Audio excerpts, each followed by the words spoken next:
আসসালামু আলাইকুম দর্শক, শুভেচ্ছা নিন। আপনাদের সবাইকে স্বাগত জানাচ্ছি আমি কনক সারোয়ার। আজকের অনুষ্ঠানে দর্শক, অনেকদিন পরে আজকের খবর আবারও আমরা শুরু করলাম। চেষ্টা করব প্রতিদিন করা যায় কিনা। আসলে আরো নতুন ২ টি অনুষ্ঠান নিয়ে পরিকল্পনায় ছিল, কিন্তু সময়ের অভাবে অনেক কিছুই করা হচ্ছে না। চেষ্টা করব আবারও নিয়মিত হওয়ার জন্য। দর্শক, আজকের আমাদের অতিথি চলমান যেই ঘটনা প্রবাহ, যে রাজনৈতিক বিষয়গুলো চলছে, যেগুলো নিয়ে বিভিন্ন আলোচনা হচ্ছে, সংবাদ হচ্ছে, সে বিষয়গুলো নিয়ে কথা বলতে আমার সঙ্গে যোগ দিচ্ছেন অনেকদিন পরে আপনাদের অত্যন্ত প্রিয় মানুষ, প্রিয় অতিথি জনাব মিনার রশিদ, বিশেষ সাংবাদিক, কলামিস্ট। আসসালামু আলাইকুম প্রিয় দর্শক, স্ক্রিনে থাকা ভিডিওটা ইতিমধ্যে আপনারা দেখতে পেরেছেন। আজকের ভিডিওটা খুবই গুরুত্বপূর্ণ, খুবই ইম্পর্টেন্ট একটা ভিডিও। প্রিয় দর্শক, ডক্টর কনক সারা সাহসী সাংবাদিক এবং একজন লেখক রাশিদ তেতানিয়া, তার কথা আমরা তাদের বক্তব্যগুলো আমরা সরাসরি ভিডিও স্ক্রিন থেকে শুনে আসি। আজকের ভিডিওটা খুবই গুরুত্বপূর্ণ, খুবই ইম্পর্টেন্ট হতে যাচ্ছে। চলুন আমরা সরাসরি স্ক্রিনে চলে যাই। আসসালামু আলাইকুম দর্শক, শুভেচ্ছা নিন। আপনাদের সবাইকে স্বাগত জানাচ্ছি আমি কনক সারোয়ার। আজকের অনুষ্ঠানে দর্শক, অনেকদিন পরে আজকের খবর আবারও আমরা শুরু করলাম। চেষ্টা করব প্রতিদিন করা যায় কিনা। আসলে আরো নতুন ২ টি অনুষ্ঠান নিয়ে পরিকল্পনায় ছিল, কিন্তু সময়ের অভাবে অনেক কিছুই করা হচ্ছে না। চেষ্টা করব আবারও নিয়মিত হওয়ার জন্য। দর্শক, আজকের আমাদের অতিথি চলমান যেই ঘটনা প্রবাহ, যে রাজনৈতিক বিষয়গুলো চলছে, যেগুলো নিয়ে বিভিন্ন আলোচনা হচ্ছে, সংবাদ হচ্ছে, সে বিষয়গুলো নিয়ে কথা বলতে আমার সঙ্গে যোগ দিচ্ছেন অনেকদিন পরে আপনাদের অত্যন্ত প্রিয় মানুষ, প্রিয় অতিথি জনাব মিনার রশিদ, বিশেষ সাংবাদিক, কলামিস্ট, মেরিন ইঞ্জিনিয়ার। মিনার ভাই, আপনাকে স্বাগত জানাচ্ছি আজকের অনুষ্ঠানে। ধন্যবাদ কনক সারোয়ার ভাই, এবং এই অনুষ্ঠান এখন যারা দেখছেন এবং পরবর্তীতে যারা দেখবেন, সবাইকে প্রীতি আর শুভেচ্ছা।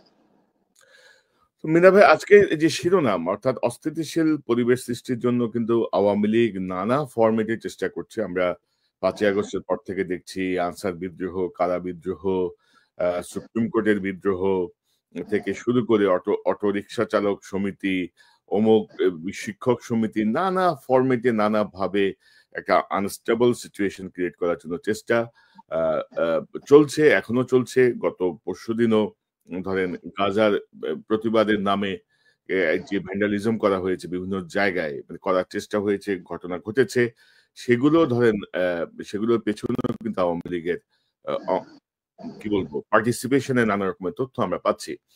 তো সে বিষয়ে আমরা যাব। পাশাপাশি আজকের শিরোনামের আরেকটি অংশ হচ্ছে ইসলামিক দলগুলোর বিশেষ সতর্কতা প্রয়োজন, সেটি নিয়ে আমরা বিস্তারিত আলোচনা করব। প্রথমে মিনার ভাই, আমরা একটু দেখি যে কয়েকটি সংবাদপত্রের উল্লেখযোগ্য খবর কি আছে, সেটা একটু আমরা দেখি।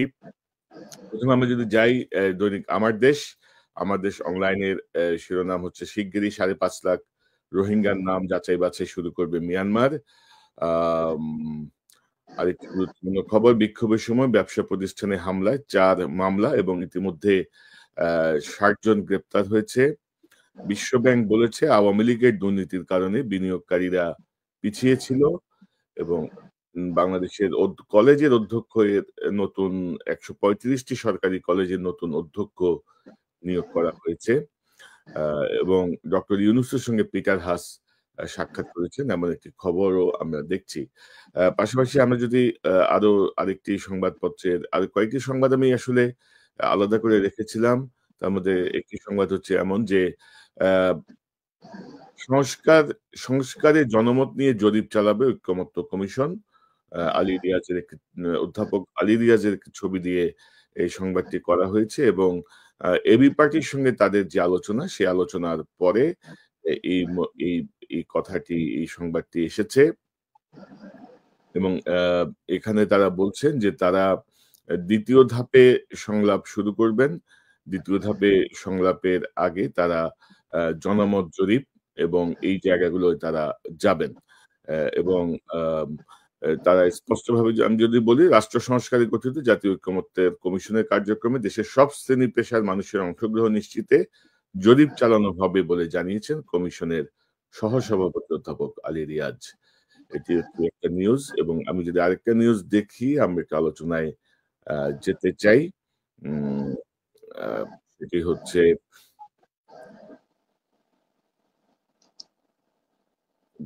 ঘাড়ের ওপর একটি গাজা বসে আছে, সেটি নিয়ে কারো মিছিল নেই। এটি রোহিঙ্গা সংকটকে ফিলিস্তিনের গাজা উপত্যকার সঙ্গে তুলনা করেছেন প্রধান উপদেষ্টার উচ্চ প্রতিনিধি ডক্টর খলিলুর রহমান। তিনি বলেছেন, আমাদের ঘাড়ের ওপর একটি গাজা বসে আছে, সেটি নিয়ে কারো মিছিল মিটিং নেই। সংবাদ সম্মেলনে প্রধান উপদেষ্টার যে প্রেস উইং থেকে এই ব্রিফিংটি করা হয়েছে। তো আমরা এই প্রসঙ্গগুলো নিয়ে কথা বলবো। মিনা ভাই, প্রথমে আমরা যদি যাই যে একটা অস্থিতিশীল পরিবেশ তৈরির চেষ্টা চলছে, আওয়ামী লীগের কথা তো বললামই, পাশাপাশি ধরেন আমাদের ইসলামিক যে দলগুলো আছে সেই দলগুলোর কথা আমি যদি বলি, যে গত 15 বছরে ধরেন পরোক্ষভাবে তারা হাসিনাকে টিকিয়ে থাকতে সহায়তা করেছিল। হাসিনার যখনই প্রয়োজন হয়েছে তাদেরকে উস্কে দিয়েছে, তাদেরকে মাঠে নামিয়েছে। বাংলাদেশ একটা মৌলবাদী রাষ্ট্র হিসেবে তাদেরকে প্রজেক্ট করার চেষ্টা হয়েছে। আপনি যদি দেখেন যে সর্বশেষ যে শেখ মুজিবের ভাস্কর্য, এটি বানানোর ঘোষণা দিয়ে পুরো দেশের মানে ইসলামিক দলগুলোকে তারা মোটিভেট করে রাস্তায় নামিয়ে দিয়েছে এবং পুরো বিশ্বকে দেখিয়েছে এই ছবি এবং ভিডিও, যে দেখো একটা ভাস্কর্যের বিরুদ্ধে আমাদের কি পরিমাণ উগ্রবাদ বাংলাদেশে আছে। কিন্তু দেখেন এই 2 দিন পরে কিন্তু আর ওইটা নিয়ে আর কোনো সারা শব্দ নাই। তো ইসলামিক দলগুলো ধরেন যেই জায়গায় তাদের আন্দোলন করা দরকার ছিল, এই যে হেফাজতের কিলিং বা সাতক্ষীরায় যে 215 জনকে হত্যা করলো মাওলানা দেলোয়ার হোসেন সাইদির রায়ের পরে, বা অন্যান্য জায়গায়, বা ধরেন তারা তাদের বড় নেতাদের মুক্তির জন্য তো কোনো কঠোর আন্দোলন করতে পারে নাই। সুবিধা মতো সময় এসে তারা ধরেন বিভিন্ন ইস্যু নিয়ে রাস্তায় নামে এবং আমাদের কাছে যে খবর আছে বিভিন্ন জায়গা থেকে, সেই জায়গাগুলো ইসলামিক দলগুলোর আরো সতর্কতা প্রয়োজন। মিরা ভাই, আপনার বিশ্লেষণটা শুনতে চাই। ধন্যবাদ কনক সারোয়ার ভাই। এটা আমাদের আসলে দুর্ভাগ্য যে আওয়ামী লীগ যখন সরকারে থাকে তখন এটা আমাদের বিপদের কারণ হয়, জাতির বিপদের কারণ হয়, এবং এরা যখন বিরোধী দলে থাকে এটা আপদের কারণ হয়। এটা আমরা দেখে আসছি সেই স্বাধীনতার পর থেকে, এমনকি স্বাধীনতার আগেও কিন্তু এদের চরিত্র একই রকম ছিল। এই দেশে যে সমস্ত কিছু যত কুকর্ম আছে রাজনীতিতে, প্রত্যেকটার সাথে দেখবেন আওয়ামী লীগ জড়িত। এটা বললে অনেকে মনে করবেন আমরা হয়তো আওয়ামী লীগে পছন্দ করি না। আপনারা এগুলি ডকুমেন্ট সহ একটু অতীত ইতিহাসের দিকে তাকান, এটা আসবে, এটা আপনার স্পষ্ট হবে। তো এখন কনক ভাই, আমাদের যে জিনিসটা করতে হবে এখন, এটা তো আমরা জানি, এখন আমাদের কি অ্যাকশন নিতে হবে এদের প্রতিরোধ। এদেরকে আপনি থামাতে পারবেন না, এখন তো এদের হাতে প্রচুর টাকা এসেছে এবং যে কোনো ভাবে ডিস্টেবিলাইজ করবে দেশটারে। আপনারা দেখেন সে 2004-5 সালে যখন 4 দলীয় জোট সরকারে ছিল তখনও কিন্তু, এখন যে এদের যে আসলে কোনো লজিক নাই এদের যে প্রত্যেকটা কাজে। এখন মনে হয় 4 দলীয় জোট সরকারের 250-এর উপর কিন্তু সংসদে তাদের আসন ছিল। ইচ্ছা করলে শরিয়া ল যদি তারা প্রয়োগ করতে চাইতো তাহলে তো সংসদের মাধ্যমেই করা সম্ভব হতো। যেহেতু এটা করা হয় না, সেই ব্লেমটা চাপানো হলো কার উপর? সেই 4 দলীয় জোট সরকারের উপর। কিসের জন্য? এদের একটা বিরাট অভিসন্ধি ছিল, তারপরে আমরা দেখলাম 111 সৃষ্টি করেছে। এই সমস্ত করেই কিন্তু এটা আওয়ামী লীগকে ক্ষমতায় আনার জন্য আপনি দেখেন কি সুন্দরভাবে একটার পর একটা এসেছে। এখন যেহেতু অতীত অভিজ্ঞতা ওদের আছে, সেটা থেকে হয়তো এরা এনকারেজড হচ্ছে আবার নতুন ভাবে ফিরে আসার জন্য। এখন যে জিনিসটা করতে হবে, আমাদের সকল রাজনৈতিক শক্তি, এখন যে এটা খুব আনফরচুনেট, কিন্তু আমরা সেই ঐক্যটা দেখছি না। এর পরেই কিন্তু ও তো চলে গেছে, পালিয়ে গেছে। এখন এটাকে কিভাবে আপনি সিকিউর করবেন, এটা আমাদের করা দরকার ছিল সকল রাজনৈতিক শক্তি সমূহের একটা ঐক্যের মাধ্যমে। আনফরচুনেটলি আমরা সেটা ক্ষমতার ভাগাভাগি হোক, একজন আরেকজনের পিছনে লেগে গেছি। এটা কিন্তু একটা খুব অ্যালার্মিং সাইন। এটা কিন্তু আমরা বারবার সতর্ক করেছি আমাদের জায়গা থেকে, আপনারাও করেছেন, সবাই কিন্তু আমরা এটা বলে যাচ্ছি যে এই ব্যাপারে আমাদের সতর্ক হতে হবে। এই ইসলামী শক্তিগুলি এখন দেখেন, আপনাদের আরেকটু আমি বলবো যে আপনারা আরেকটু ইমোশন কমিয়ে একটু বাস্তববাদী হতে হবে। আপনারা যা করছেন সেগুলি রাইট, এমন কিছু না, সেটা কিছু অন্যায় না। আপনারা প্রতিবাদ করছেন বা অন্যান্য কিছু করছেন, কিন্তু সেটা আমাদের বুঝতে হবে যে আপনি যে এই প্রতিবাদটা করছেন এই শক্তিটাকে আপনার প্রতিপক্ষ কিন্তু আপনার এগেনস্টে ব্যবহার করছে। এটা যদি হয় তাহলে এই প্রতিবাদে জি আমি একটা বিষয় শুধু যোগ করি। ধরেন বর্তমান মার্কিন যুক্তরাষ্ট্রের যে ট্রাম্প প্রশাসনের কিন্তু অন্য রাষ্ট্র নিয়ে কোনো মাথা ব্যথা নাই, যদি না সেখানে ইসলামিস্ট অ্যাক্টিভিটি আপনি যদি প্রমাণ করতে পারেন। এবং আমি তো করি যে সাম্প্রতিক সময়ে হিজবুত তাহরীরের যেই মানে কি বলবো খেলাফত কায়েমের যেই মাঠ ফর খেলাফত, হ্যাঁ হ্যাঁ কি কি যেন তারা ব্যানার টেনা নিয়ে নামছে ইংরেজিতে নানাভাবে, তো এগুলো বোঝাই যাচ্ছে যে ধরেন এটা হচ্ছে এই মার্কিন প্রশাসনের মনোযোগ আকর্ষণ যে বাংলাদেশ একটা উগ্রবাদী রাষ্ট্র, এবং হাসিনা এত যে নেগেটিভসটা প্রচার করছে যে বাংলাদেশ আমরা না থাকলে বাংলাদেশ জঙ্গি রাষ্ট্র হয়ে যাবে, সেটাকে তারা আবার ঘুরে ফিরে প্রজেক্ট করার চেষ্টা করছে। তো সেই জায়গাতে, এবং আপনি যদি দেখেন যে ছোটখাটো বিষয়, এবং আমি মনে করি যে এত ইসলামিস্ট হওয়ার কিছু নাই, কোন মেয়ে কি জামা পরলো, কে কি করলো না করলো, এগুলো জবাব ভাই সে তার মতো করে দিবে। আপনাকে এটা এই মহান দায়িত্ব কেউ পালন দেয় নাই, মানে ধর্মও দেয় নাই, রাষ্ট্রও দেয় নাই। কে সিগারেট খাবো না, কে জামা পরলো কে জামা পরলো না, এগুলো নিয়ে কোনো কথা নেই ভাই। রাস্তায় যেসব ভিখারি উলঙ্গ হয়ে ঘুমায় থাকে, কোনো একটা কাপড় জড়ায় শুয়ে থাকে, এগুলা নিয়ে কিন্তু এদের কোনো কথা নাই কিন্তু, বুঝছেন তো? এগুলা নিয়ে কোনো কথা নাই, কথা হচ্ছে সব মূলক, মানে এইসব ঘটনা ঘটাইতে হবে আর কি। এই জায়গাগুলো দিয়ে তারা দেশকে খুব বিপদের দিকে নিয়ে যাচ্ছে। মিনার ভাই বলেন। হ্যাঁ কনক ভাই, যে এইটার নিয়ে আমার কিন্তু একটা কলাম ছিল আমার দেশে, এই হিজবুত তাহরীরের এই সব ঘটনা নিয়ে, এবং যে এই যে ধরনের আমরা তখন আমি বলেছিলাম যার একটা জীবনমুখী একটা ধর্মকে কিন্তু জীবনের এগেনস্টে এরা দাঁড় করিয়ে দিয়েছে। দেখেন এটা ইসলাম, এটা আপনার কখনোই ওই যে আপনি যে কথাগুলি বলেন, যেখান থেকে সবচেয়ে বলছে কি আপনি কি না হলে আপনি মুসলমান না, আপনি পেট ভরে পুরি খাচ্ছেন আর আপনার প্রতিবেশী না খেয়ে আছে, ইউ আর নট এ মুসলিম।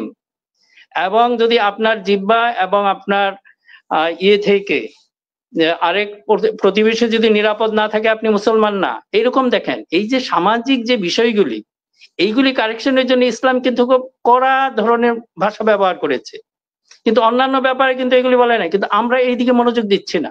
ইসলামের যে বিউটিটা আছে, এই যে আপনারা যারা বলেন আমরা তো আপনাদের দরদ নিয়েই বলছি, আপনাদের আবেগের যথেষ্ট সম্মান করি, সবার প্রতি অনুরোধ থাকবে ব্যাপারগুলি বুঝতে চেষ্টা করেন। গ্লোবাল পলিটিক্স আমাদের সচেতন হতে হবে।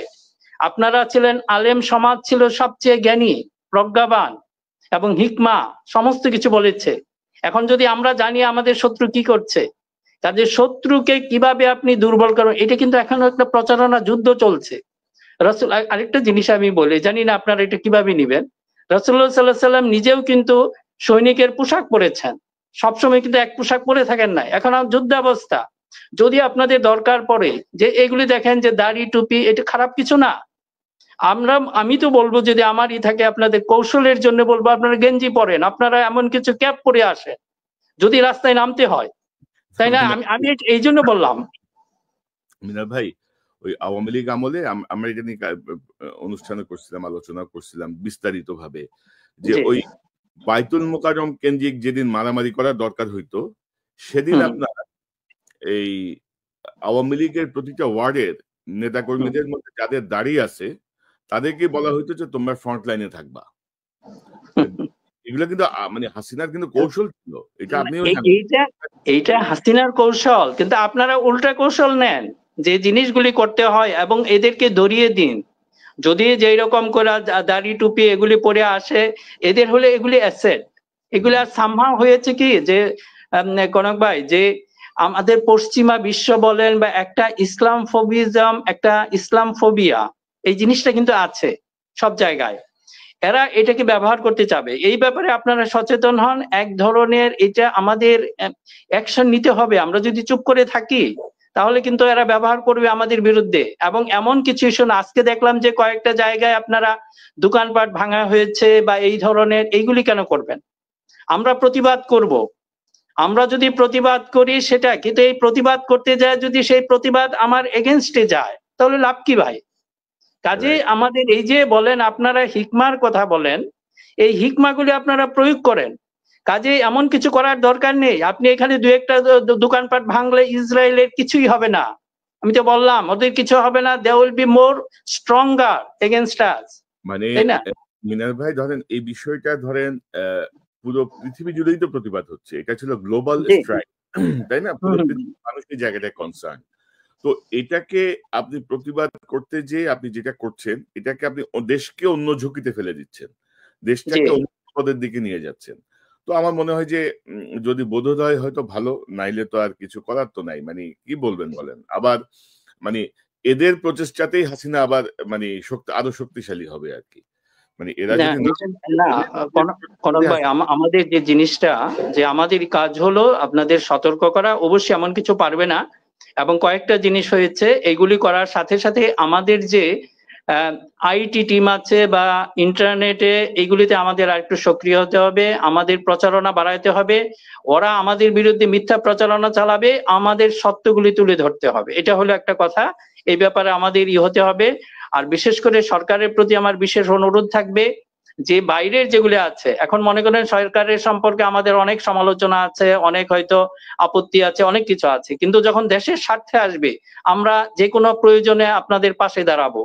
আমাদের যদি দরকার হয় আমরা এই সমস্ত যারা যারা এই যে আপনারা যারা সুপারস্টার আছেন, বিভিন্ন জায়গায় স্টার আছে, এদেরকে ব্যবহার করতে হবে সরকারের। সরকার যদি, আপনারা তো রেডি, আপনাদের জায়গা থেকে আপনারা কাজ করে যাচ্ছেন, এবং সরকার যদি এরকম একটা, আমি মনে করি যে ফ্যাক্টস ফাইন্ডার অনেক আছে সারা পৃথিবীতে। আমাদের করতে হবে কি, ইউরোপিয়ান দেশ বা অন্যান্য দেশের সাথে একটু সমন্বয় করে ওদের সাথে জয়েন্ট ভেঞ্চারে আমরা কিছু এই জাতীয় কিছু পরিকল্পনা, কিছু খরচ করতে হবে। ওরা মিথ্যা বলবে, আমরা এগেনস্টে সত্য বলবো। এখন কিন্তু প্রচারণার যুদ্ধ, এটা কিন্তু আমাদের, আমরা যদি এখানে পিছিয়ে থাকি আমরা কিন্তু মার খাবো। এই একই সাথে যে কথাগুলি বললেন, এখন সাধারণ মানুষ বুঝে আসলে শেখ হাসিনা কিন্তু এটা ভুতা করে ফেলেছে, এই জঙ্গি কার্ডটা আসলে ভুতা হয়ে গেছে। এখন এই জিনিসগুলি আমাদের তুলে ধরতে হবে অত্যন্ত কেয়ারফুললি এবং ট্যাক্টফুললি। আর আমার যে না মানে সেটা তো বটেই। আর আমাদের ধর্মীয় বক্তা যারা আছে তাদের জি আরো সতর্ক থাকা প্রয়োজন। কারণ ধরেন এগুলো হয় কি, এগুলো ওয়ার্ল্ড ওয়াইড যেভাবে প্রজেক্ট হয়, ভাই আপনাদের কে অথরিটি দিছে অমুককে কাফের বলার? আপনাদের কে অথরিটি দিছে অমুকের মৃত্যুদণ্ড দেওয়ার, অমুককে খুন করা যায়? কি রে ভাই, এগুলা কি ধরনের টাউটারি শুরু করছেন আপনারা? মানে এগুলো কোনোভাবেই মানার কোনো কারণ নাই ভাই। এটা আমার দেশকে ক্ষতিগ্রস্ত করতেছে। না, এইটার জন্য কনক ভাই যে একটা সামাজিক আন্দোলন যেটা করতে হবে, মসজিদের ইমাম সাহেব যারা আছেন সবাইকে অনুরোধ করব, এগুলি আপনারা যে খুতবা এগুলি প্রচার করেন, মানুষকে বোঝান। এটা হয়েছিল 92-র দিকে যখন আপনার তখন একটা আমরা বিরাট একটা কাজ দেখেছি, বিশেষ করে 4 দলীয় জোট সরকারের ওই সময় সম্ভবত বাবরি মসজিদের যে ইনসিডেন্টের পরে এটা কিন্তু খুব সুন্দরভাবে এটা দেওয়া হয়েছিল। তখন আপনাদের যে তখন ধর্মীয় নেতৃত্ব যারা ছিলেন তারা এগিয়ে এসেছিলেন, মসজিদ থেকে সেটা প্রচারণা চালিয়েছিল। এখন কিন্তু আমাদের এই সময়টা এসেছে, যারা আছেন সবাই যেরকম না, কিছু আছে ধরেন এগুলি এমনি ওদের মাথা খারাপ, বেশি ইমোশনাল, আমরা ডিনায়াল অফ দ্য ট্রুথ করবো না। আমরা যদি বারবার বলতে থাকি না এগুলি নাই, এগুলি আছে, কিছু আমাদের হয়তো বিভ্রান্তি আমাদের মধ্যে ছড়ানো হয়, ইচ্ছা করে ছড়ানো হয়, কে ছড়াচ্ছে সেটা আমরা জানি না। যেরকম করেন ওই যে বাংলা ভাই বা এগুলি এগুলি কিন্তু ছিল, প্রথম দিকে আমরা টের পাই নাই বা আমরা এটারে ইগনোর করে গেছি, কিন্তু এটা ভালো হয় নাই। আমরা সামহাও এদের এক ধরনের দেখেন বাংলা ভাই বা জেএমবি যে উত্থান বা তাদের যে পানিশমেন্ট, এটা কিন্তু বিএনপি কিন্তু কমপ্লিট করছে কিন্তু। হ্যাঁ, বিএনপি ধরেছে, বিচার করেছে।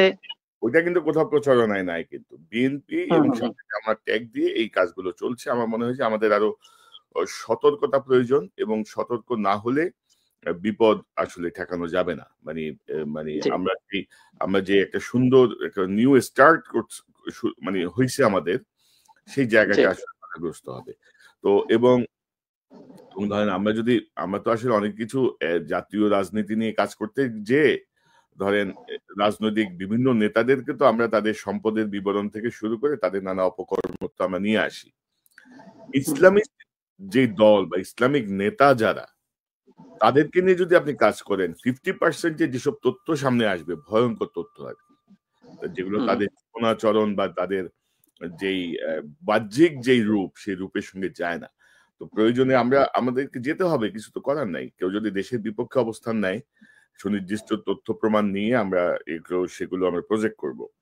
পাশাপাশি আমরা একটু অন্য প্রসঙ্গে যাই। সংস্কার প্রসঙ্গে জনমত চালানোর চেষ্টা চলছে বলা হচ্ছে। মানে আসলে কি করতে চাইতেছে আমার কাছে ক্লিয়ার না আর কি। তো তার আগে আমি একটু বলি যে মিয়া ভাই, দুটো প্রসঙ্গ। একটা প্রসঙ্গ হচ্ছে যে আবারও হচ্ছে ধরেন ওই যে হাসিনা আমলের যেই লোকগুলো ছিল তারা আবার মাথাচাড়া দিচ্ছে। আমরা দেখছি আমাদের ফেসবুক, ইউটিউবকে তারা আবার ক্ষতিগ্রস্ত করার চেষ্টা চলছে। ইতিমধ্যে ধরেন ইলিয়াসের ফেসবুক পেজ নিয়ে ঝামেলা হয়েছে, সে ফেরত পেয়েছে। পিনাকিদারটা গায়েব করে দিছে, আবার হয়তো চলে আসবে। কর্নেল মুস্তাফিজকে গায়েব করে দিছে। সো অর্থাৎ আপনি দেখবেন যে কিছু কিছু সাংবাদিক এতদিন চুপ করেছিল, জয় মামুন টামুন এই জাতীয় সুবিধাভোগীরা, তারা কিন্তু এখন মাথা চাড়া দিয়ে বিভিন্ন করতেছে। তো ডিজিএফআই এনটিএমসির ভিতরে হাসিনার যেসব লেসপেন্সার, যেসব সুবিধাভোগীরা ছিল, তারা এখন আবারও চেষ্টা করছে সোশ্যাল ইঞ্জিনিয়ারিং এর মাধ্যমে মানে আমাদেরকে ক্ষতিগ্রস্ত করতে আর কি। তো সেই জায়গাটায় দর্শকদেরকে বলবো, এবং যেমন ধরেন আমি সুনির্দিষ্ট অভিযোগ পেয়েছি যে আমার চ্যানেল বিভিন্ন জায়গায় যারা সাবস্ক্রাইবার ছাড়া আমার ভিডিও অনেকেই দেখতে পাচ্ছেন, এরকম একটা অভিযোগ আমি পেয়েছি। তো যারা এই কাজগুলো করছেন দয়া করে হেদায়েত হয়ে যান, হেদায়েত হইতে হবে, হেদায়েত নামে উপায় নাই। হাসিনার গুণী নাই, আপনাদেরকে কোনো কারণই নাই আর কি, হাসিনার রেসপন্সারদেরকে, বুঝছেন না? এরা এখনো বুঝতে পারতেছে না, এরা ভাবতেছে যে মানে মোহের মধ্যে আছে এরা আর কি এখনো। কিছু আমার কাছে তালিকা চলে আসে, কিন্তু এগুলা হাইড করার কারণ নাই, কে কোথায় কি করতেছে আমরা জানি ভাই। ভালো হয়ে যান, নাইলে কিন্তু ধরা হবে। তো আর মিনা ভাই আরেকটা প্রসঙ্গ হচ্ছে, গতকাল আমি একটা অনুষ্ঠান করেছি কর্নেল মুস্তাফিজ সহ, যে ডক্টর ইউনূসের নিরাপত্তা জটিলতা শিথিলতা আমরা দেখছি। ডক্টর ইউনূসের সাথে যেভাবে মানুষের ইন্টারঅ্যাক্ট করতে দেয়া হয়েছে, এটা আসলে কোন সিকিউরিটির মানে ইয়ের মধ্যে এটা পড়ে না আর কি, পড়ে। ডক্টর ইউনূসের জীবন হাসিনার থেকে অনেক মূল্যবান, হাসিনার কোনো নিরাপত্তা থ্রেটই ছিল না, সেইটাতে বাজারিকরণ করছে, কিন্তু সত্যিকার ঝুঁকিতে আছেন ডক্টর ইউনূস, তার দিকে এখন সকল দিকের টার্গেট। তো সেই জায়গাটা আমার মনে হয় যে নিরাপত্তা বাড়ানো উচিত, বাট তাকে জনবিচ্ছিন্ন করে নয়। আপনি কিছু বলতে চাচ্ছেন? জি কনক ভাই, যে আপনি একটু সংস্কারের কথা বলেছেন, এটা কিন্তু একটা খুব কিন্তু বার্নিং ইস্যু। আমি ডক্টর ইউনূস সম্পর্কেও আসবো, উনি নো ডাউট আমাদের জন্য একটা অ্যাসেট, ওনাকে প্রটেক্ট করতে হবে যে কোনো উপায়ে হোক। কিন্তু আবার এই সেই প্রটেকশন করতে যায় অতি দরদি হয়ে যাচ্ছে ডক্টর ইউনূসের প্রতি, এটাও ক্ষতির কারণ হচ্ছে।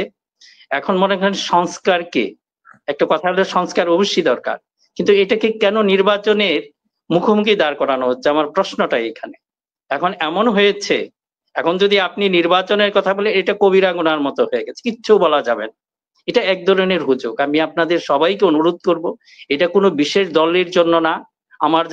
আমার অবস্থান জানেন, আমি যে অবস্থায় ছিল, আমি ডিপলিটিসাইজেশনের এগেনস্টে, এটা ক্ষতিকর, এটা যেই হোক। সেই ডিপলিটিসাইজেশনের জন্য আমি ডক্টর ইউনূসকে যদি আমাকে আত্মীকরণ করতে হয় বা একটা রাখতে হয় ক্ষমতা, সেটা তো একটা ভালো প্রসেস আছে, সেটা ডেমোক্রেটিক, এটা নিয়মের মধ্যেই করা যায়। আপনি 1 নাম্বার কাজ করবেন, 1 নাম্বার পদ্ধতিতেই করা সম্ভব। ওনার জন্য সেই গণতান্ত্রিক ধারা, সেটাকে ব্যাহত করার প্রয়োজন নাই। আমি দেখছি, হয়তো আমি জানি না কনক ভাই আপনি আমার সাথে এগ্রি করেন কিনা, যে অনেকেই বলছে না ডক্টর ইউনূসকে 5 বছর রাখতে হবে, কারো 10 বছর রাখতে, মানে আবেগ এমন জায়গায় চলে গেছে, এটা অতি দরদি ডক্টর ইউনূসকে ক্ষতি করছে। উনি আমাদের অ্যাসেট। আমি একটা লেখা লিখেছি, আজকে হয়তো আমার দেশে আসতে পারে এই কারণে, যে ডক্টর ইউনূস, তার ব্যবহার, তাকে ইউজ করা বনাম তাকে অপব্যবহার করা।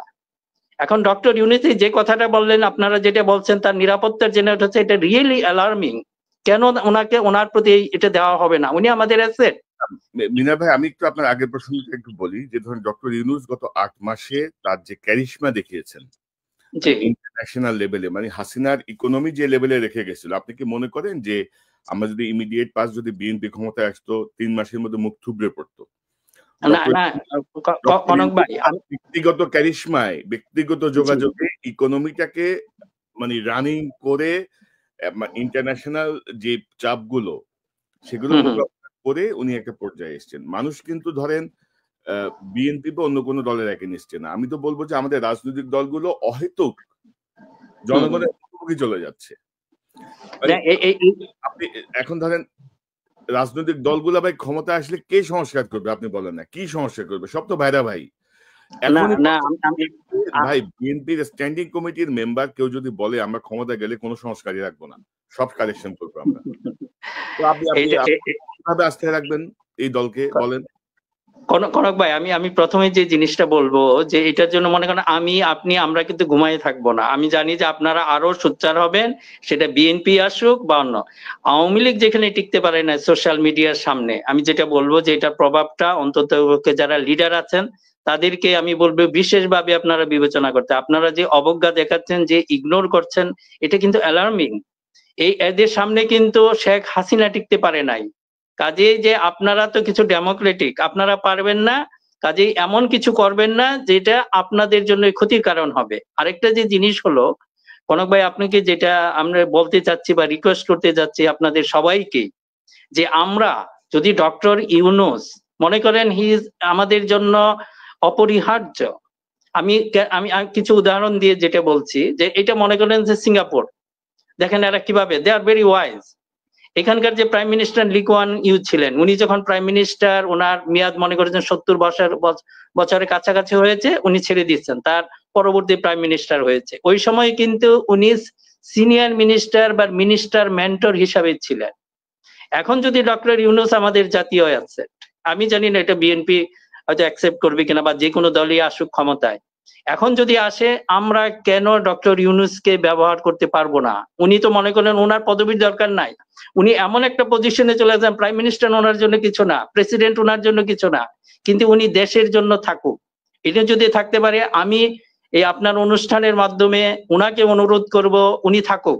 আপনারা চান যে ডক্টর ইউনূসকে রাখতে, আমিও চাই, কিন্তু কিভাবে? একটা সিস্টেমের মধ্যে, সেটা নির্বাচন হোক।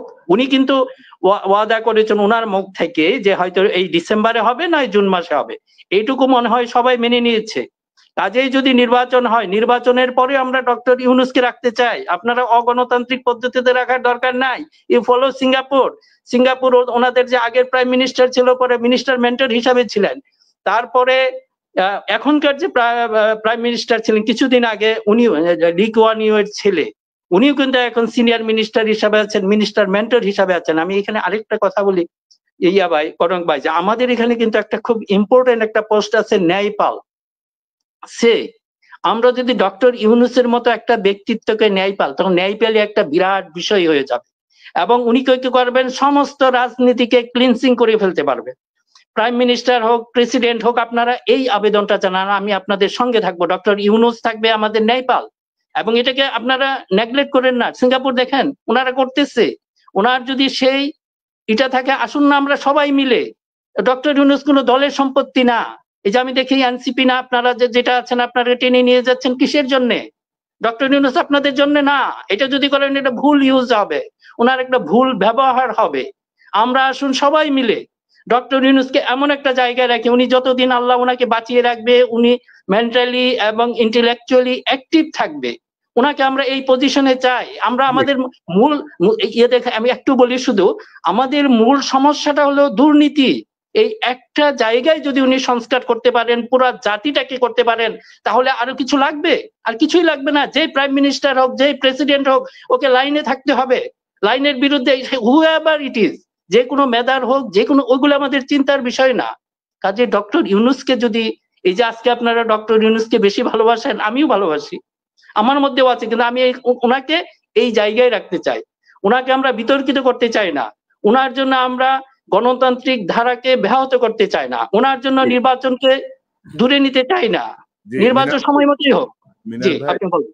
জি, কারো কথা শুনতেছি তো, গত 16 বছর যে অগণতান্ত্রিক অনির্বাচিত স্বৈরশাসকের অধীনে ছিল, এত জোরে তাদের কথা বলতে শুনি নেই ভাই। 8 মাসের মধ্যে গণতন্ত্র একেবারে মাথার মধ্যে ঝাঁপাই পড়ছে এদের। না কনক ভাই, আমি হ্যাঁ বলেন। আমি আপনার একটা কথার সঙ্গে দ্বিমত পোষণ করি। এই শব্দটা ব্যবহার করতে চাই না যে ডক্টর ইউনূসকে ব্যবহার করে না, ডক্টর ইউনূসের মেধা, যোগ্যতা এবং যে সংযোগ বিশ্বব্যাপী, সেটাকে আমরা আমাদের প্রয়োজনে ইতিবাচক ভাবে করতে পারি, আমরা যদি কাজে লাগাতে পারি, তাহলে এটি আমাদের জন্য মঙ্গল, যেটি ইতিমধ্যে আমাদের অধিকাংশ মানুষই উপলব্ধি করছেন। কেউ তো ভাই আন্দোলন ডাক দেয় নাই যে ডক্টর ইউনূসকে 5 বছর চাই, ডক্টর ইউনূসের সরকার চাই, কেউ কিন্তু মানে আন্দোলন কর্মসূচি আসে নাই। এটা সাধারণ মানুষের উপলব্ধি, তারা ফিল করছে বিষয়টা। তাদের একটা আবেগের জায়গা থেকে বলছি। আমি আপনাকে যেটা বলছি, ডক্টর ইউনূস সম্পর্কে আমার যতটুকু ধারণা, একটা বিষয় যোগ করি যে বিএনপির শীর্ষ নেতৃত্ব তারেক রহমান সাহেব যে বক্তব্যগুলো দিচ্ছেন, সেই বক্তব্যগুলো তার বাংলাদেশের নেতারা বুঝতে পারছেন কিনা সেটা নিয়ে আমার অবজারভেশন আছে। ধরেন একটা দল 8 মাসে 1700 মানুষকে দল থেকে বহিষ্কার করছে, প্রায় 5000-এর মতো ফোকাস করা হয়েছে। It's a very good initiative. তো এই যে নতুন, মানে রাজনীতির যে একটা নতুন মেরুকরণের দিকে আমরা যাচ্ছি, এটা এক ধরনের সিগনাল, এটা এক ধরনের সাইন যে নো, আমি মার্কসি করবো না। They have to accountable. এবং এই জাতীয় লোক যারা প্রমাণ হবে সে আমার দলে থাকতে পারবে না। কিন্তু এই যে দলে যারা থাকতে পারতেছে না, বিএনপি যাদেরকে বহিষ্কার করতেছে, অন্তর্বর্তী সরকার কি তাদের বিরুদ্ধে কোনো ব্যবস্থা নিচ্ছে না তো। মানে এখানে কিন্তু অন্য রকমের খেলা চলছে, কিন্তু মানে অনেক ভেস্টেড গ্রুপের খেলা চলছে, কারণ হাসিনার লোকজন এখনো ভাই সব জায়গায় বসা। না এখন এখন ভাই, কনক ভাই, আপনি যে কথাটা বলছেন যে আসলে বিএনপির যে টপ নেতৃত্ব, আমরা তো ওনার সামহাউ ইন টাচ, হয়তো কোনো একটা মেসেজ বা যেভাবেই হোক ওনার সাথে আমাদের একটা যোগাযোগ আছে। ওনার যে ফিলিংস বা এই ধরেন বলে বাইরে তো এটা সবাই দেখছে, কিন্তু উনি আসলে যেটা চাচ্ছেন আসলে ওইভাবে করতে পারছেন না। এটা আসলে সম্ভব না। উনি ৮,০০০ মাইল দূরে আছেন, দেশের পরিস্থিতি সম্পর্কে উনি সম্যক অবহিত নন, এবং হয়তো ওনার যে ওখান থেকে আসলে এটা সম্ভব না, কিন্তু দেশে আসলে হয়তো পরিস্থিতি পাল্টে যেতে পারে। কাজে আমি এই যে আপনারা অনেকেই ভয় পাচ্ছেন যে সেই বিএনপি কে ডেফিনেটলি, এবং একই কথা তো বললাম, এখানে তো কনক ভাই আছে, এখানে ইলিয়াস আছে, এখানে পিনাকিদা আছে, এবং টপ নেতৃত্ব এটা ওয়াকিব হাল। ওনাকে যে কিভাবে এটা ম্যানেজ করতে হবে এই সম্পর্কে আমি আপনাদেরকে বললাম, উনি সম্পূর্ণ ওয়াকিবহাল এবং ওভাবেই কাজ করবেন। কাজে তাকে একটু স্পেস দেন, তাকে একটু সুযোগ দেন। এখন উনি ভালো হতে চাচ্ছেন, আমরা না তোকে ভালো হইতে দিব না, তুই খারাপই থাকবি, এটা তো ভাই এই অ্যাটিটিউড তো ভালো না। এখন আপনি পলিটিক্স ছাড়া, কনক ভাই, যে আপনি পলিটিক্স ছাড়া তো দেশ চালাতে পারবেন না। এবং এখানে কোন লোকগুলি আসছে, এই যে আমি এর কথা বলছি, আপনারা যারা এনসিপি বা এগুলি করছেন, আপনারা মনে করেন সব ফেরেস্তা পাবেন? আপনি তো একই জনগোষ্ঠী থেকে, বিএনপি যেখান থেকে নেতা কর্মী নিয়েছে, আপনারা কিন্তু সেই একই সোর্স থেকে নিচ্ছেন। দেশে যদি সৎ মানুষের অভাব থাকে তাহলে আপনি এটা কিভাবে পারবেন? যদি একটা সিস্টেম ভালো না থাকে একই হয়ে যাবে। এই জিয়াউর রহমানের নাম নিয়ে জপতে কত বড় বড় দুর্নীতিপরায়ণ লোক সৃষ্টি হয়েছে, একই হবে ডক্টর ইউনূস আপনারা জপতে এরকম হতে পারে।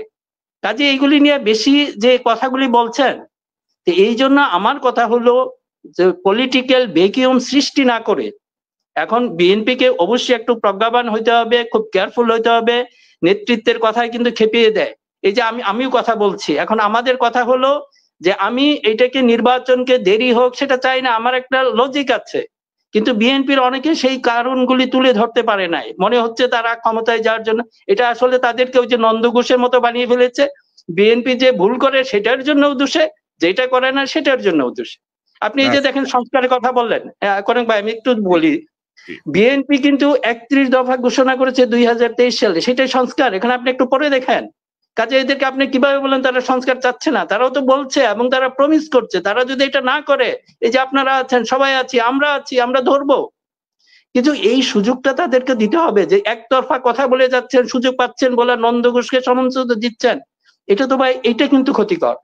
আমাদের এখানে একটু থামতে হবে। এখন ডক্টর ইউনূসকে ভাই ধরেন বিএনপির মধ্যে একজন হুক্কা হুয়া পার্টি আমরা দেখতেছি। আপনি দেখেন আপনারা নিয়ে কি করে, কি লেখে এরা, দেখেন আপনি হুক্কা হুয়া পার্টি, বুঝছেন তো? এদের মতো করে কথা বলতে হবে। এরা যা বলবে তার সমালোচনা করাই যাবে না। মানে এরা ওই আওয়ামী লীগের আরেক প্রোডাকশন হইতেছে আর কি।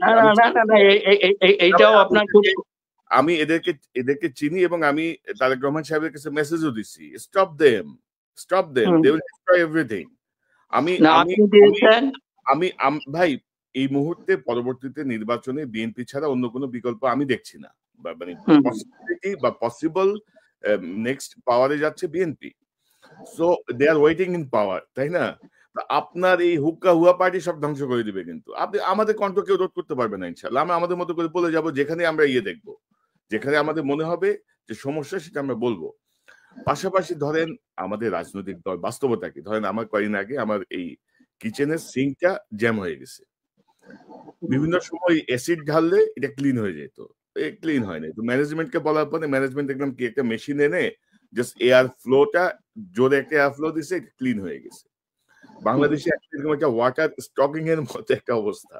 ইউনূস সরকার এটাকে ব্লো করতেছে যেন এটা ক্লিয়ার হয়। এই ক্লিয়ারটা করতে দেন না রে ভাই, এই ক্লিয়ারটা করতে দেন না। আমরা জানি না যে কোন নেতা কার আত্মীয়, কার বেয়াই, কার সম্বন্ধী, কার ভাইরা, আমরা তো জানি এগুলা। আপনারা ক্ষমতা আসতে জানি না আওয়ামী লীগ বিএনপি কোন নেতা কোন নেতার এই ব্যবসায়িক পার্টনার, কোন নেতা কারে জেলে খাবার পাঠাইতেছে এখন আমরা কি জানি না? আমরা জানি। তো আপনারা আসলে কতটুকু করতে পারবেন ইউনূস সাহেবকে একটু স্পেস দিয়ে করেন না রে ভাই, জিনিসটা একটু গুছাই নেন না। মানে না এইটা কনক ভাই মানুষ হয়তো ভুল বুঝতে পারে, কারণ আমি দেখেছি এখন ডক্টর ইউনূসের ব্যাপারে বা সংস্কারের বিরুদ্ধে কিছু বললে কিন্তু সবাই খেপে যায়, এমন ভাবে খেপে যায় আপনার আর অন্য কিছু খেয়াল করে না। এবং এইটাই কিন্তু আমার কাছে খুব একটা অ্যালার্মিং মনে হচ্ছে। আপনারা শুধু আবেগ না প্রজ্ঞার সাথে করেন। ডক্টর ইউনূসকে যদি রাখতে হয় কিভাবে রাখা যাবে সেটা নিয়েও আমরা আলোচনা করতে পারি, এবং সেটা একটা জাতীয় ভাই ডক্টর ইউনূসকে রাখা বা না রাখার বিষয়ে আমার কোনো মতামত নাই। ওনার ইচ্ছে হলে উনি থাকবেন, না থাকলে উনি তো না থাকারও দরকার নাই আমি মনে করি।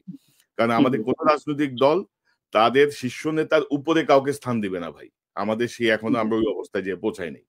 কারণ আমেরিকায় আমি গত 10 বছর 3টা প্রেসিডেন্টের শপথ দেখলাম, তো 3টা টার্ম দেখলাম। তো কেউ ওই যে জর্জ ওয়াশিংটন, আব্রাহাম লিঙ্কন কারো নামই বলে না। মানে এটা নাই, এরা ইতিহাসের পার্ট, এরা শ্রদ্ধার জায়গায় থাকুক। এত মাতামাতি নাই আমাদের দেশে, এগুলো নিয়ে মাতামাতি আমার ধারণা আরো একটা আর কি।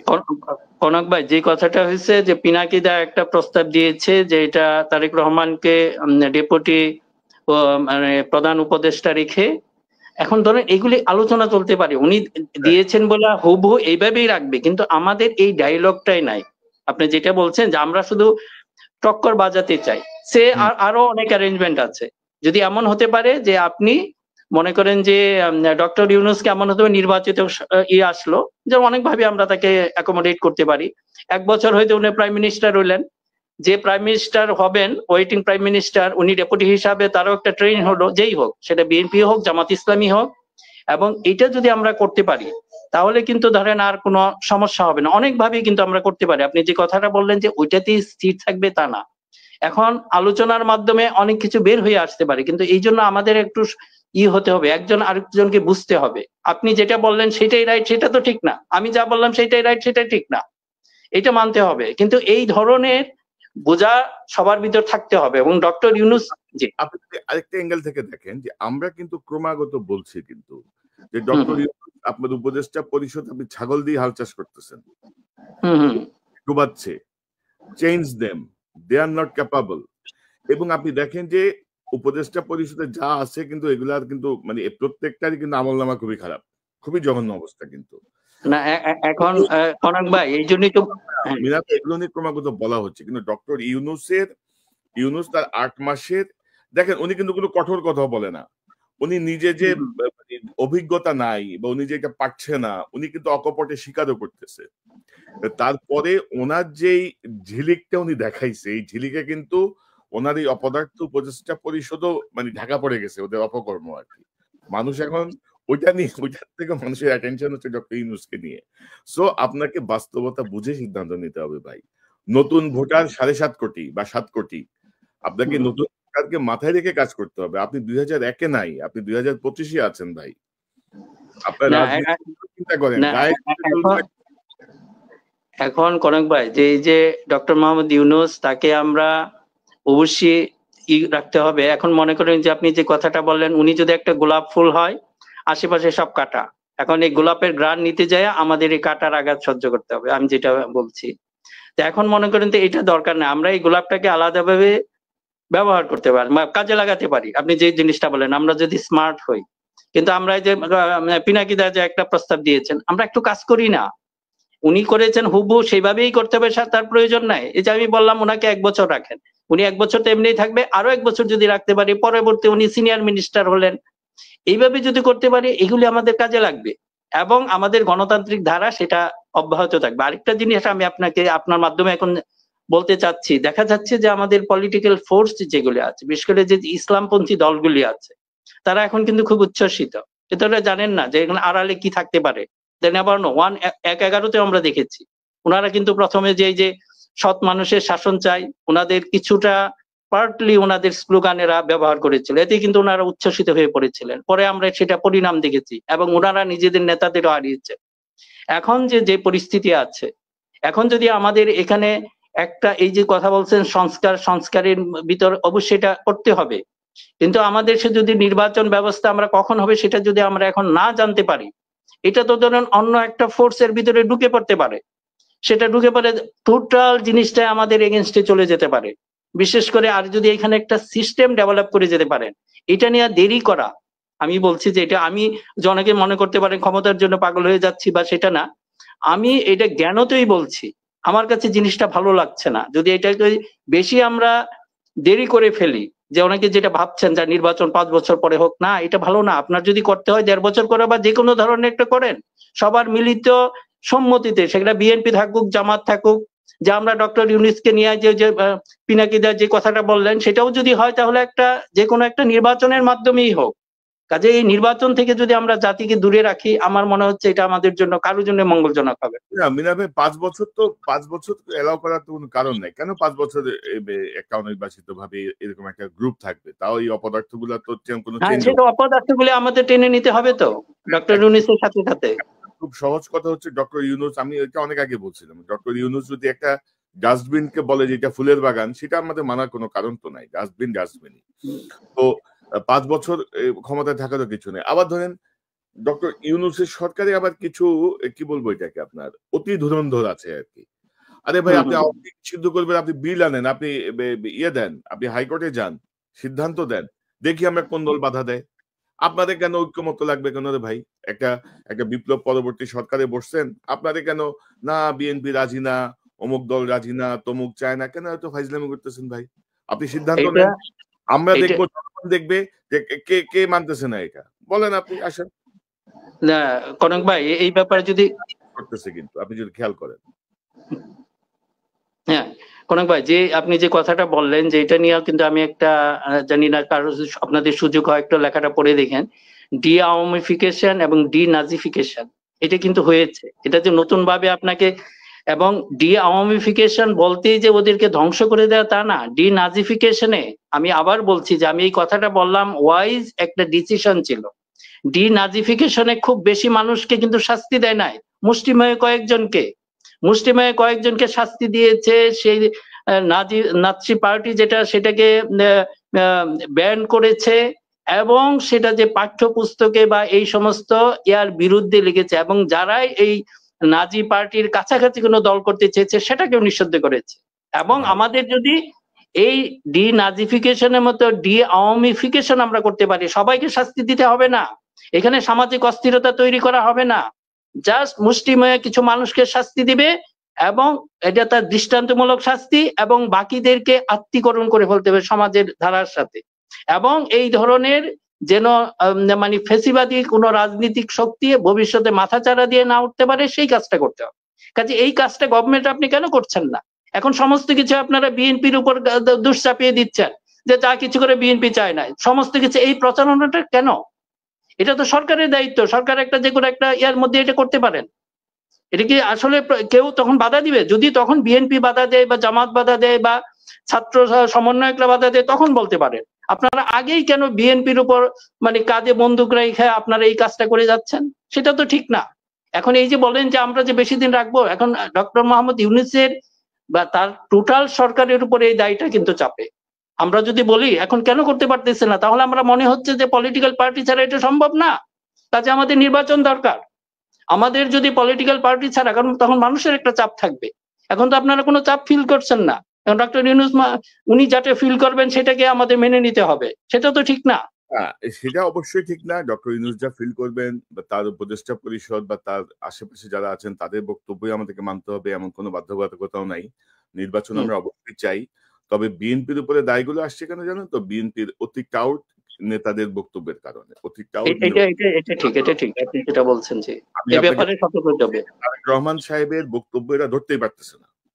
এবং আপনি ভাই এখন যে নির্বাচনে যাবেন, প্রতিটা এসপি, প্রতিটা প্রশাসনের কর্মকর্তা, প্রতিটা জায়গা কারা কারা বসে আছে। এবং আপনি আরেকটা জিনিস যদি দেখেন, আপনি নাজি, হিটলার, মুসলিনে যাইতে হবে না। আপনি সিরিয়ায় কি হয়েছে দেখেন। আসাদের পরবর্তী আসাদের দল নিষিদ্ধ হয়ে গেছে। কত লোক, মানে বেশ কিছু অপরাধীদের ফাঁসির ঘটনা ঘটেছে, বেশ কিছু জেলে আছে। আপনি টার্কিতে দেখেন এরদোগানের পরপর কি হয়েছে। আমাদের এখানে ধরেন আরেক কিছু পণ্ডিত আছে। আমরা যখন বলি যে আপনি হাসিনার অনুসারী, ধরেন সেনাবাহিনীর 25 জন 30 জন কর্মকর্তা, প্রশাসনের 50 জনকে আপনি কেন সরাচ্ছেন না? না, তাহলে প্রশাসন তো বসে যাবে, প্রশাসন কাজ করবে কিভাবে? মানে ফালতু এইগুলি কনক ভাই একটা ফালতু এগুলি যেগুলি দেখেন আপনাদের সচিব টচিব এগুলি আসলে কি কাজ করে ওদের যদি আপনার টোটাল ওয়ার্ক এগুলি নেন এমন না সচিবের পরে যে কয়েকটা র্যাঙ্ক পরে যে আছে ওকে বসাই দেন সে খুব ভালোভাবে কাজ করতে পারবে এমন না যে এগুলি টোটালি এগুলি আসলে একটা অজুহাত যে আমাদের এইগুলি রাখতে হবে কাজে আমার মনে হচ্ছে কি যে এই ব্যাপারগুলি আমাদের আসলে চাপ ক্রিয়েট করা উচিত আমরা হলাম একটা ওই জাতির মতো একদিকে যখন তাকায় পিছনে আর দেখতে পারি না মানে ওই দিকে তাকিয়ে থাকি যে যেদিকে তাকায় এখন এই জন্য সেটা নিয়ে আমি একটু বিস্তারিত আলোচনা করবো বিএনপি শীর্ষ কাউকে পাই কিনা দেখি ধরেন অধিকাংশ সংস্কারের সঙ্গে বিএনপির কিন্তু মেজর জায়গাগুলো বিএনপি কিন্তু দ্বিমত পোষণ করে অলরেডি তাদের মতামত দিয়েছে না এটা মনে হয় কনক ভাই আপনি একটু কথা বলেন কিন্তু আমি যতটুকু জানতে পেরেছি ওদের দ্বিমতের জায়গা খুব কম বরং ঐক্যমত পোষণের জায়গাটা এটা বিএনপি ক্লেম করেছে এইগুলো আমাদের শোনা উচিত এখন যদি মনে করেন অনেকে সেটা বলছে বিএনপি এই করে নাই সেই করে নাই এক্স্যাক্টলি আমার মনে হয় যে আরেকজন যারা বিএনপির সিনিয়র লিডার আছেন আমি অনুরোধ করব আপনার সাথে এসে যেন এই ব্যাপারে আর একটু পরিষ্কার করেন কারণ এই যে ভাই আপনি এই সংস্কারের সাথে হোয়াই নট আপনি অন্তর্বর্তী সরকারকে বলেন যে আমাদের যে ৩১ দফা আছে এই ৩১ দফা সংস্কার তোমরা করে যাও না দিছিলাম এই ৩১ দফা তোমরা এক্সিকিউট করো তোমরা এটাকে আইনে পরিণত করো সংবিধানে ঢুকাও আমাদের কোনো আপত্তি নেই কেন আপনারা এসে করতে হবে ভাই এখন এই ডায়লগটাই হচ্ছে না কনক ভাই আমি এই কথাটাই বলতে চাচ্ছি প্রথমেই আপনি যে সংসদে যাবেন আপনি যে সরকারে যাবেন আপনি কিভাবে নিশ্চিত যে আপনি সংবিধান পরিবর্তনের মতো আপনার সংখ্যাগরিষ্ঠতা থাকবে আপনি কিভাবে নিশ্চিত যে সেই সময় আপনার কোয়ালিশনে যারা থাকবে তারা পার্শ্ববর্তী রাষ্ট্রের ট্যাবলেট খেয়ে আপনাকে অসহযোগিতা করবে না কোনো নিশ্চয়তা আছে নাই এখন যে বিশেষ পরিস্থিতি আপনি বলেন না রে ভাই আমাদের ৩১ দফা তোমরা এটা এক্সিকিউট করে যাও এটা এটা এটা সংস্কারের মধ্যে ঢুকাও সেটা আপনারা বলেন না কেন ভাই না এইটা মনে হয় কি যে আমাদের আসলে কোনো কাজ ডুইং নাথিং এক ধরনের এই আমরা জাতি চলে গেছি আমরা যদি আসলে কিছু কাজ করতাম যেটা সরকারি হোক বিরোধী দল হল আপনারা কথা বলেন এটা একদিন 2 দিনে এগুলি এত বেশি দিন লাগে না অনেক কিছু কাজ খুব দ্রুত করে ফেলা যায় এটা সম্ভব সংস্কার বলেন অন্য কিছু বলেন এটাও সম্ভব সংস্কার অবশ্যই করতে হবে আর আপনার আওয়ামী লীগকে নিয়ে যে মহব্বত আমরা দেখছি বিভিন্ন দলের মধ্যে এই মহব্বতই এই অস্থিতিশীল পরিস্থিতির জন্য আওয়ামী লীগকে উৎসাহী করছে কিন্তু এবং আপনার ধরেন সেনাপ্রধান থেকে শুরু করে মডারেট আওয়ামী লীগ কি বলে refined Awami League no chance এত দেখাইতে হবে না ভাই এত মানুষ মারার পরে এত মানুষ গুম হওয়ার পরে তোমাদের এত দরদের কিছু নাই আর কি আওয়ামী লীগ বিরোধী দলে না থাকলে সরকার দুর্বল হবে এই জাতীয় ভাবনাও বিএনপির মধ্যে এক গাদা আছে বুঝছেন তো আমাদের শক্তিশালী বিরোধী দল লাগবে পাশাপাশি ধরেন মানে আমরা আশাহত হই কোথায় দেখেন যে এনসিপি নতুন পার্টিটা ভাই তোমার ইফতার পার্টি কেন যায় কুরবানিতে করতে হবে কেন তোমার ইফতার পার্টির প্রতি প্লেটের দাম হবে ২৫০০ টাকা কেন তোমার ইফতার পার্টি ইয়ের মধ্যে হবে না ঢাকা বিশ্ববিদ্যালয় টিএসসির খোলা মাঠে হবে না বা কোনো স্টেডিয়ামে হবে না কোনো খেলার মাঠে হবে না কেন তোমাদের যে ওই প্রথাগত রাজনৈতিক দলের মতো এই ইফতার এই ওই যে 5 স্টারই করতে হবে কেন বলেন মানে মানে সব মানে শুরুটা হয়ে ভালো হয়ে সব কিন্তু আপনার অন্যদিকে ঘুরতে থাকে কিন্তু তবে নতুন রাজনৈতিক তোমাদের ফান্ড করতে আসতেছে ক্লিয়ার করো ভাই ক্লিয়ার করতে হবে এইটাই কনক ভাই এই যে এটা দেখেন যে আমি যে কথাটা বললাম একই জনগোষ্ঠী থেকে কিন্তু আসছে বিএনপির যে লিডার বলেন বিএনপির কর্মী বলেন কাজে এটা আপনার হঠাৎ করে এই যে যারা বলছে যে একেবারে দেশটা রাতারাতি ফেরেশতা হয়ে যাবে এইগুলি জাস্ট একটা আবেগের কথা এটা বাস্তবতার মুখোমুখি হলে তখন দেখা যাবে এখন বিএনপি এগুলি পেরিয়ে এসেছে সারা দেশে তাদের নেটওয়ার্ক ছড়িয়ে আছে এখানে সব ফেরেশতা না অনেক শয়তান বদমাশ সবাইকে নিয়ে পার্টি করতে হয় একই অবস্থা এই এনসিপি যে বলেন তাদেরকেও করতে হবে জামাত একটু তুলনামূলক ভালো আছে এরা কিন্তু সংখ্যাটা রেস্ট্রিক্ট করে তাদের কোয়ালিটি মেনটেন করতে যায় কোয়ান্টিটি কমিয়ে রাখে আজকে দেখেন জামাত সংখ্যা বাড়িয়ে দেখ কালকে একই অবস্থা হবে কাজেই এগুলি একজন আরেকজনকে বুঝতে চেষ্টা করি এটা অনেকটাগুলি রাজনৈতিক সমস্যা না এগুলি সামাজিক সমস্যা মানে ভাই ৫৪ বছর ধরে এই একই ধারা এই ৫ বছর পরে এক সরকার আসবে ৫ বছর পরে এই দুর্নীতি করছে এই টর্চার করছে এই মামলা দিছে আবার বদলাও আবার আসো আবার কাহিনী আমাদেরকে একটা ধারায় আসতে হবে এই যে British law court system police system সব চেঞ্জ মানে এরা কিন্তু এখনো ধরেন আমি জানি না আসলে 8 মাস ধরে কি চলতেছে সেটাও ক্লিয়ার না। এই মতামত দফায় দফায় বৈঠক, এত ফাইজলামি করারও কিছু নাই ভাই। মানে সিদ্ধান্ত নিতে হলে এত কিছু লাগে না। মানে না তাদের কনক ভাই এই জন্য বা অন্যান্য রাজনৈতিক দল যে সংখ্যায় আছে, এই অন্তর্বর্তী সরকারের কিছু লোকের বোধহয় আপনার গদির বসে আরাম পেয়ে গেছে। সংস্কারে এত সময় লাগার কোনো কারণই নাই রে ভাই। এত দীর্ঘসূত্র সংস্কারে যাওয়ারও সুযোগ নাই। না এই তো এখন আপনার পয়েন্টে এসেছেন। এখন যদি এরকম হয়, আমাদেরকে যদি ওদের দৃশ্যমান কিছু সংস্কার দেখাতে পারতো। আপনি দেখেন বিচারপতি লতিফুর রহমানের সরকার 12 ঘন্টায় যা দেখিয়েছে, আমরা তো দেখেন 8 মাসে ওরকম দেখান নাই। আপনারা যদি দেখাতেন ঠিক আছে আমরা এই কাজ করেছি, কিন্তু আপনারা বলতেছেন পরবর্তী সরকার করবে না, কিন্তু আপনারাই কি করেছেন? কাজে এইভাবে আমাদের সময় নষ্ট করে লাভ কি? আমার প্রশ্নটা এখানে। আর এই যে বলতেছেন এগুলি আসলে সামাজিক সমস্যা, আমাদের যেহেতু তো নৈতিক সমস্যা, এটা হলো সামাজিক রাজনৈতিক সমস্যা বলে আমরা মনে করতেছি।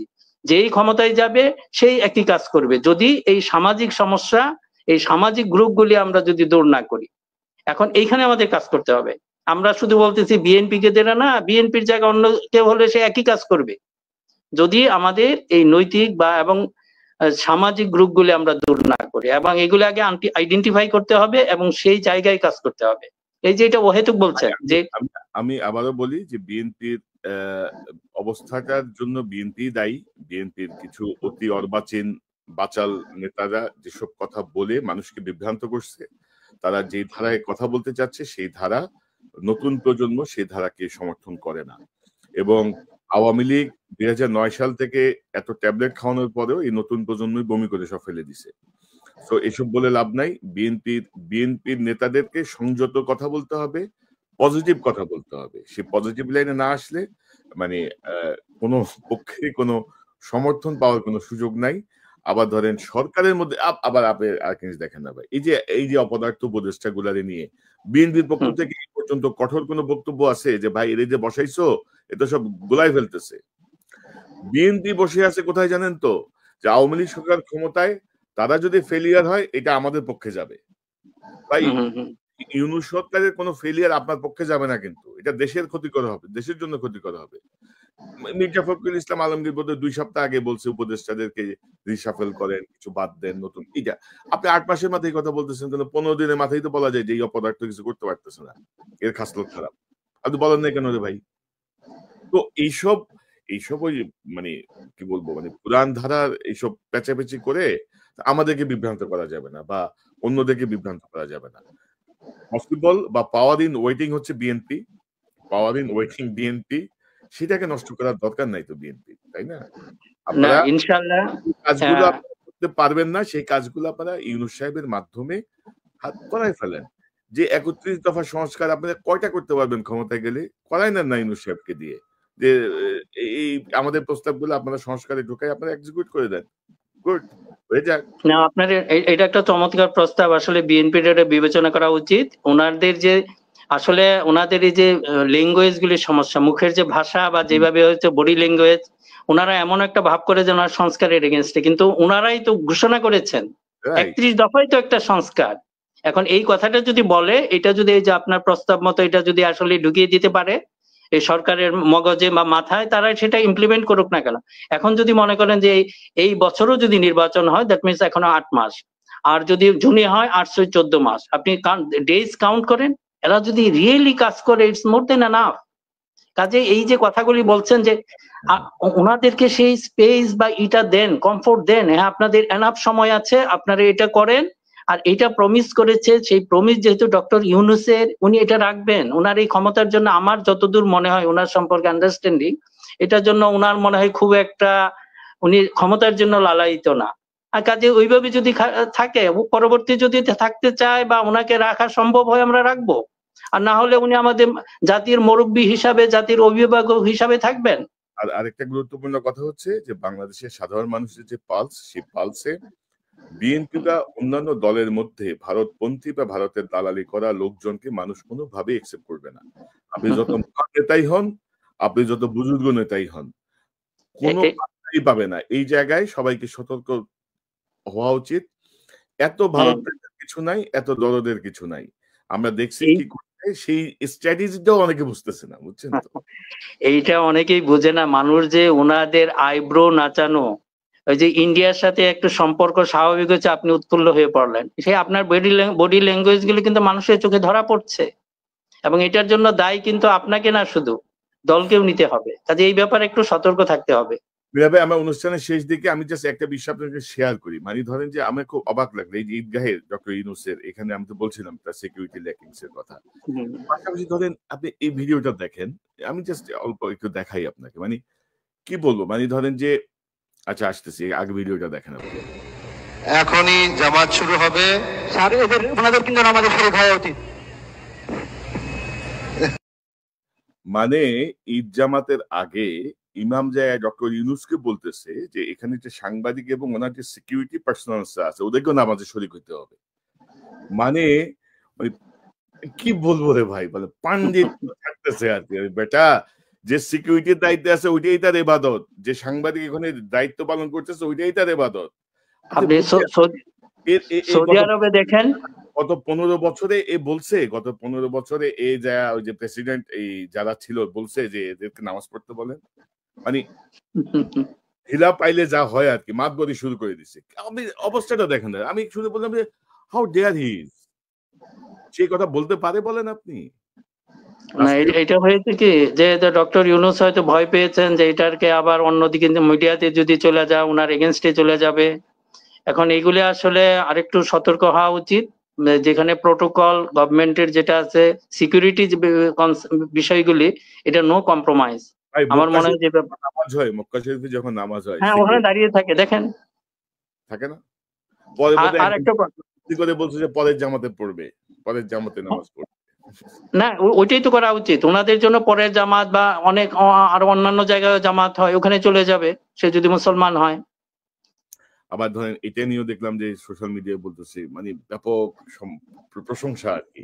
হ্যাঁ, মানে দেখেন না, আমরা কত সুপারফিশিয়ালি সবকিছু ভাবি আর কি, না কত ভাবে ভাবি। তো এখন আজান হইলে সব ট্রাফিক যায় মসজিদে ঢুকে যাবে, রাস্তাঘাটে কোনো সিকিউরিটি থাকবে না, তাই কি নিয়ম? মানে আমাদের এইখানে আসলে যে সিকিউরিটি যে ইনচার্জ ছিলেন, উনি তো সেটাকে করতে পারতো, ইগনোর করতে পারতো, যে না সিকিউরিটি রিজনে সেটা থাকবে। আমার কি কথা বলবেন? মানে মাওলানা সাহেব বা ইমাম সাহেব, মানে হাউ ডেয়ার হি, সেই ইউনূস সাহেবকে যে বলতেছে যে এদেরকে বলে নামাজ পড়তে, এটা নামাজ পড়া উচিত। বুঝছেন অবস্থাটা? এই হচ্ছে কি অবস্থা। মানে মানে ছাড় দিলে যা হয় আর কি। তো মিনার রশিদ, আপনাকে অসংখ্য ধন্যবাদ। আমরা অনেকদিন পরে কথা বললাম। আশা করি নিয়মিতভাবে পারি, আপনিও সময় দিবেন। আমরাও নিশ্চয়ই অনেক বিষয় নিয়ে আলোচনা করব। ভালো থাকেন মিনার ভাই, কথা হবে ইনশাআল্লাহ আবার। ঠিক আছে, আল্লাহ হাফেজ, ভালো থাকেন। দর্শক, এতক্ষণ যারা অনুষ্ঠান শুনলেন নিশ্চয়ই আপনার এই আলোচনার মর্মার্থ উপলব্ধি করতে সক্ষম হবেন। অনেক বিষয় নিয়ে কথা বললাম, অনেক এটা জাস্ট আমার ইন্টারেক্টিভ ডিসকাশন আমার এবং মিনার ভাইয়ের মধ্যে যে পরিস্থিতিগুলো চলছে সে পরিস্থিতিগুলো নিয়ে। অর্থাৎ অতি উৎসাহী কোনো ভূমিকা ভালো না। আমাদের কনসার্ন আমাদের দেশ নিয়ে। কোনো দলের প্রতি আমাদের কোনো অনুরাগ বিরাগ কিছুই নাই। দেশের বিপক্ষে যদি কোনো পদক্ষেপ তারা নেন সেই জায়গাতে আমরা কোনোভাবেই ছাড় দিব না। আর আবারও বলি, হুক্কা হুয়া পার্টিকে বলি, চোখ রাঙায় কোনো লাভ নাই, ধমক দিয়ে কোনো লাভ নাই, ভয় দেখায় কোনো লাভ নাই। আমার দেশের জন্য আমরা এত বছর ধরে যে চেষ্টাটা করে যাচ্ছি সেই চেষ্টা শেষ পর্যন্ত অব্যাহত রাখবো যতদিন বেঁচে থাকবো ইনশাআল্লাহ। যে আমরা একটি সুনির্দিষ্ট কাঠামোর মধ্যে আমরা দেশকে নিতে চাই। এই ৫৪ বছর পরে আবার ৫ বছর পরে আবার আন্দোলন, আবার এটা আবার সেটা, এগুলো দরকার নাই রে ভাই। পৃথিবীর কোনো দেশে এত আন্দোলন হয় না, সরকার পতনের আন্দোলন, হঠাওয়ের আন্দোলন। নো, সবকিছু একটা সিস্টেমেটিক ওয়েতে আনতে হবে এবং আমি মনে করি এটা আমাদের জন্য একটা সুযোগ। এবং ইতিমধ্যে ডক্টর ইউনূস তার যেই ক্যাপাবিলিটি, তার যে ক্যারিশমা সেটির মাধ্যমে তিনি প্রমাণ করেছেন ইয়াস হি ইজ ক্যাপাবল, এবং এটা সম্ভব যদি সকল রাজনৈতিক দল তাকে সহযোগিতা করেন। আমার মনে হয় যে আগামী এই ডিসেম্বর বা আগামী জুনের মধ্যেই আমরা একটি কাঙ্ক্ষিত সংস্কারের মাধ্যমে একটি কাঠামোর মাধ্যমে আমরা নির্বাচনে যেতে পারবো। আর ডক্টর ইউনূসকে আবারও বলি, আপনার ক্যারিশমাকে ম্লান করে দিচ্ছে আপনার অপদার্থ উপদেষ্টা পরিষদ। এই ২৩ জনের মধ্যে কমপক্ষে ১৫ জনকে ঘাট ধরে বের করে একটা উপদেষ্টা পরিষদটা সাজান দয়া করে। নাইলে কিন্তু আপনার উপরে কিন্তু আলটিমেটলি এই দায়গুলো যে বর্তাবে, যেগুলো আপনার উজ্জ্বলতাকে অনেক ম্লান করে দেবে। দর্শক, এই চ্যানেলটি সাবস্ক্রাইব করে আমাদের পাশে থাকুন, এই চ্যানেলের মেম্বারশিপ নিয়ে আমাদের পাশে থাকুন। আবারও দেখা হবে ইনশাল্লাহ। আসসালামু আলাইকুম। প্রিয় দর্শক, স্ক্রিনে থাকা ভিডিওটা ইতিমধ্যে দেখতে পেরেছেন। ভিডিওটা খুবই গুরুত্বপূর্ণ, ইম্পর্টেন্ট ছিল। ভিডিওটা ভালো লাগলে অবশ্যই আপনারা শেয়ার করে দেবেন। আপডেট ভিডিও পেতে চাইলে ৯ মিনিটে চোখ রাখবেন। ভালো থাকবেন, সুস্থ থাকবেন। এগুলো এখান থেকে বিদায় নিয়ে নিচ্ছি। আল্লাহ হাফেজ।